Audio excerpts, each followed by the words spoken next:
Bueno, es una suerte. Estamos en la quinta temporada, casi en el programa 270 de Séptima Noche, y seguir presentando gente valiosa para la ciudad, de todas las edades, de todos los oficios.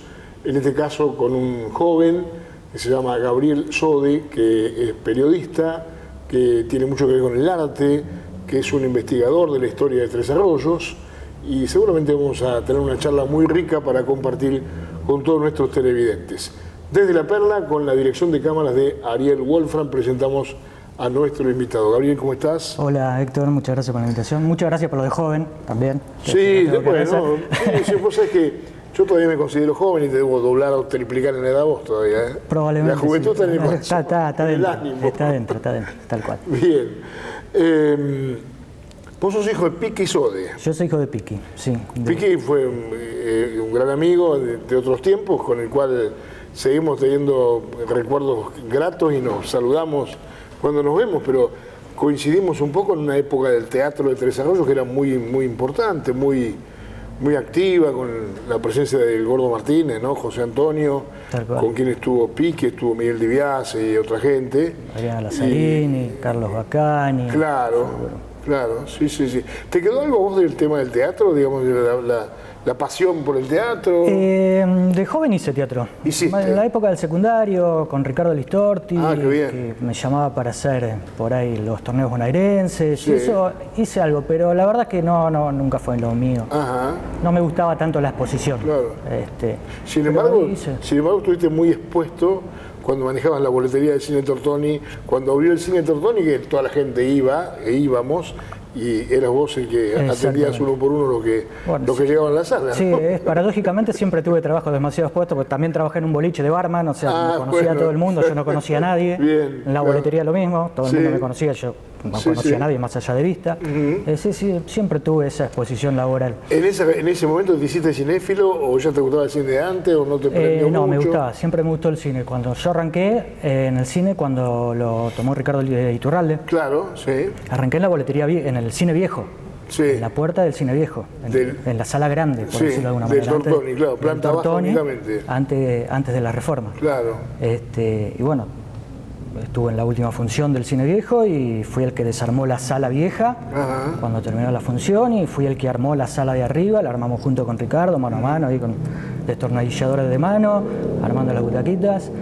Sí, yo estuve en todo el proceso nuevo del cine. Sí, ya me gustaba, y bueno, cuando me llamó, obviamente que aproveché. Yo en ese entonces estaba trabajando a la mañana en un taller metalúrgico y este trabajo era a la tarde, así que me convenía. Estaba estudiando periodismo también en esa época, entonces fue todo una... Además, sin desmedro del taller metalúrgico, que evidentemente te enseña mucho, no era tal vez posiblemente lo tuyo, ¿no? Digamos, esto estaba mucho más relacionado a tu historia de vida. Lo que más me gustaba. Gustos, ¿no? Yo crecí entre fierros, porque con la fábrica Sode y eso, claro, crecí entre fierros y trabajaba. Yo las temporadas de verano, cuando terminaba el colegio, la primaria y la secundaria, las temporadas de verano trabajaba en la fábrica. Con 12, 13, 14 años ya trabajaba en la fábrica.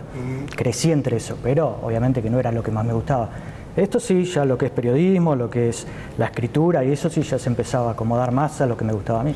Hablando de Sode, fue una fábrica, una empresa muy importante en Tres Arroyos por muchos años, y uno se sentía muy tresarroyense cuando iba por las rutas y veía los carteles de Sode, ¿no? De la hiladora de Sode. De la hiladora de Sode, ¿no? Había unos cuantos, inclusive yendo para Córdoba, creo que había unos carteles.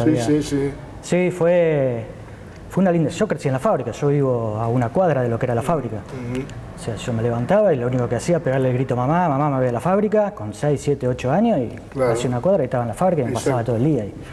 Y cuando iba con mi primo, que a veces nos juntábamos y eso... ¿No alcanzaste a ver procesos de un progreso con la informática y todo lo demás, la robotización, nada de eso? No, fue todo muy manual. La fábrica cerró en el 94, todavía era muy manual. Sí, había algo de tecnología que se había incorporado, pero la mayoría del trabajo todavía era manual. ¿Y tu infancia cómo fue? Entre la fábrica y qué más? Y el club, Costa Sur. También, yo vivía en Zarratea. Ya que tenía Costa Sur una cuadra, Huracán una cuadra, Quilmes 2 cuadras, la fábrica una. Y tenías que definirte por uno de los clubes, ¿no? Sí, siempre fui, mi viejo siempre fue de Costa Sur, así que por mandato fuimos a Costa Sur, muy fanático en su momento. Jugué muchos años al tenis ahí. Así que nada, mi infancia era muy compinche de mi hermana y de mi primo, mucha vereda, mucho club de ir a jugar al tenis, y cuando no tenía clase iba porque iba, y los fines de semana era juntarse con los amigos ahí. Claro. Hermosa. Muy compinche de mis abuelos también. Definime a tu papá y a tu mamá. Definirte a mi papá y a mi mamá, buena gente los dos, muy laburadores los dos, enroscados los dos en cierta manera. Cumplen años con un día de diferencia, nacieron el mismo año, cumplen con un día de diferencia. ¿No? Siempre cuentan la anécdota que la partera salió de lo de mi mamá y fue a atender a mi abuela para atender a mi papá. Linda anécdota. No, pero buena gente, laburadores, buenos amigos. Siempre yo los consideré con los suyos muy buenos amigos. Claro. Y nada, me inculcaron buenas cosas. Más allá de diferencias, obviamente, que todo el mundo tiene con sus padres, con sus hijos en ciertas edades, pero... pero digamos, padres que te dejaron desarrollar a vos en tus gustos, en tus tuvimos, ¿no? Obviamente, tuvimos algunos... El tema de la fábrica fue también un tema de quiebre para toda la familia, porque justo cerró el año que yo terminaba el secundario. Entonces la posibilidad de irme a estudiar no la tuve. La tuve que dar un par de años acá, después me fui. Y bueno, todo ese proceso de decir qué hago, qué no hago, y de decir, bueno, ahora voy a hacer esto, fue un poco problemático con papá porque, viste, le había quedado eso de no poder.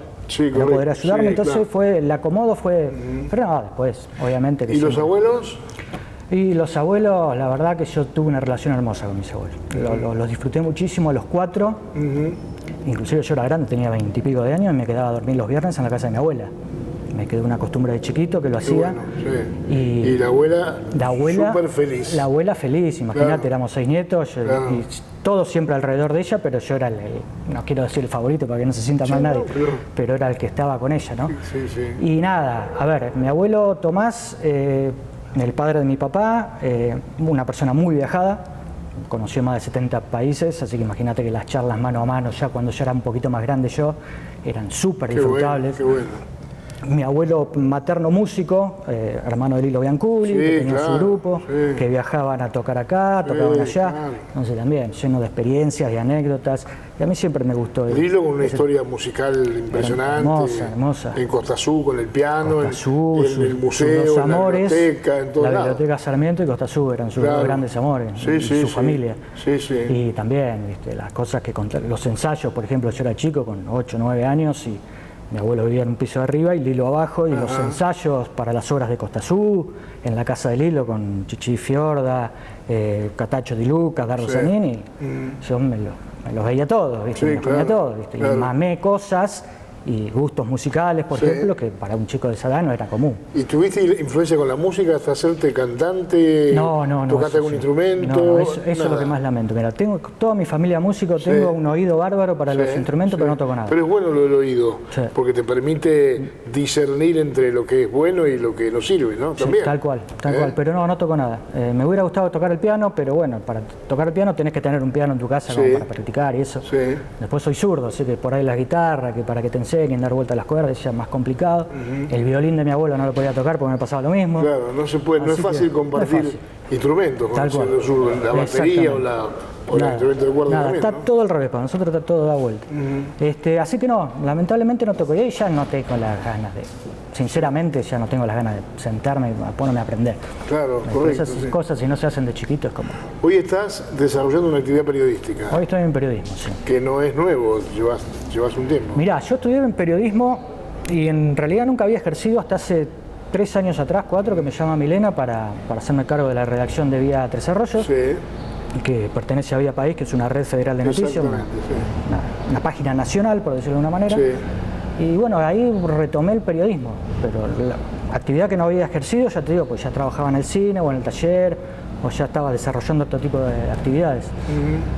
Así que muy bien con eso, la verdad que muy contento, me permite, además obviamente de lo que es información normal, del día a día, me permite desarrollar cosas propias, con las que me está yendo muy bien, con las que tengo muy buenas repercusiones, tanto acá como a nivel nacional. Así que muy contento. O sea, por lo que yo he visto de Vía Tres Arroyos, tenés mucho de actualidad y algo de historia también, ¿no? Tenemos la parte que hago yo, de la que me encargo, que es una sección que se llama Colorinches Tresarroyenses, que en lo que trato de meterme un poco en la idiosincrasia de la ciudad, en su historia, en sus No tiene que ser grandes historias, puede ser una historia mínima, el recuerdo de algún personaje, de alguien importante de la ciudad o de alguna anécdota que pasó. Y eso apunta a Colorinches. Hace unos días apareció algo de Gardel, ¿no? Hace unos días se cumplieron los 90 años de Gardel. Claro, sí.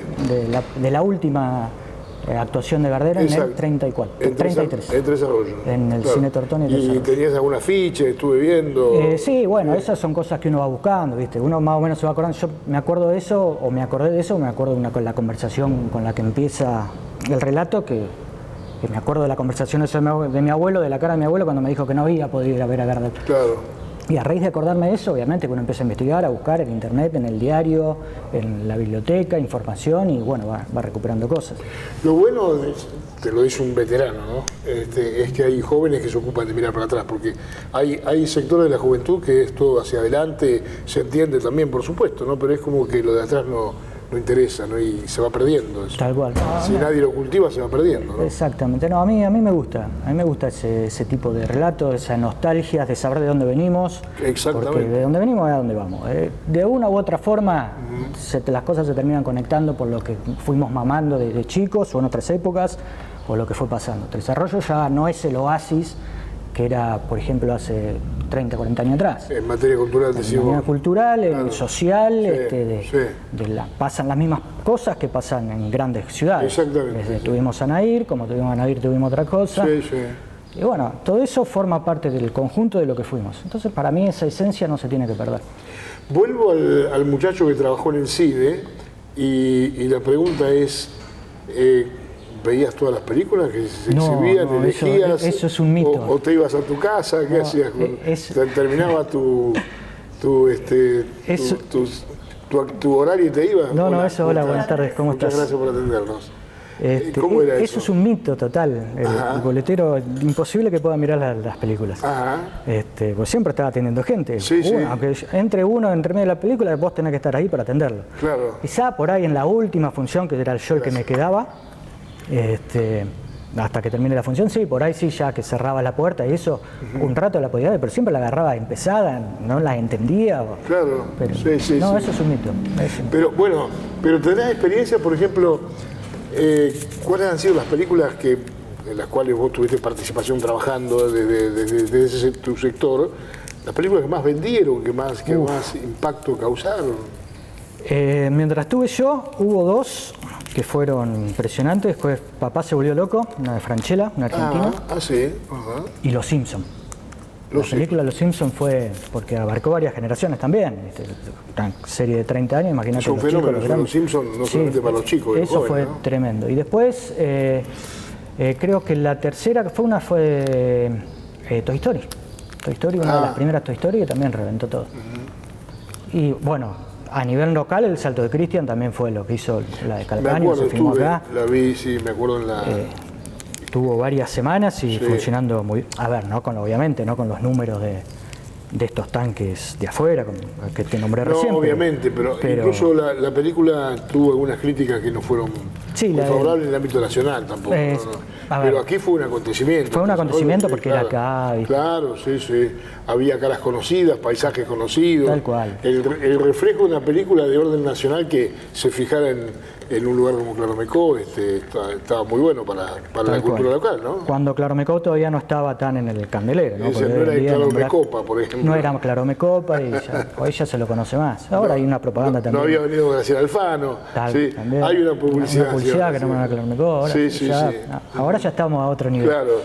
Bueno, y gracias al trabajo de Iturralde, Tres Arroyos tiene todavía salas cinematográficas. Sí, ¿no? La verdad que eso hay que agradecérselo porque el trabajo que hizo y lo que se trabajó, Héctor, porque realmente ahí adentro del cine trabajamos muchísimo.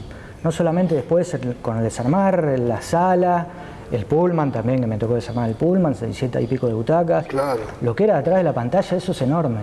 Había piso entre piso, sótano, altillo, huequito, eso estaba todo abandonado. Estaba en un estado lamentable el cine. Imagino. Lamento decirlo, pero era la verdad. No, pero vos estuviste ahí adentro. El laburo que hizo Ricardo, la verdad, ponerse al hombro todo eso, y cómo lo hizo además con su confitería, con sus locales. Sí, además una actividad que digamos, generó una inversión muy importante, Sí, que no habrá sido muy fácilmente recuperable desde el cine, porque tampoco, con tanta televisión y tanto internet y todo eso, encima que hay competencias. Tal cual, y encima agarró el proceso de digitalización, de lo analógico a la digitalización. Claro, también. O sea, cuando terminó, y si terminó, realmente no sé ni los números, pero cuando terminó de acomodarse un poco, ya tuvo que dar el salto a otra cosa, porque era lo que pedía el mercado y porque el cine analógico de rollo ya no iba más. Así que ahí también fue otro salto más que hubo. Y para colmo hubo una cosa que nos afectó a todos, pero evidentemente a esa actividad muchísimo, que fue la pandemia, ¿no? Claro, bueno, yo ya en la pandemia ya no trabajaba más. Yo me fui en el 2015, me fui del cine. La pandemia fue en el 2020, fue, sí. Ya, perdemos la cuenta ya. Sí. Yo me fui en el 15, 16 me fui del cine.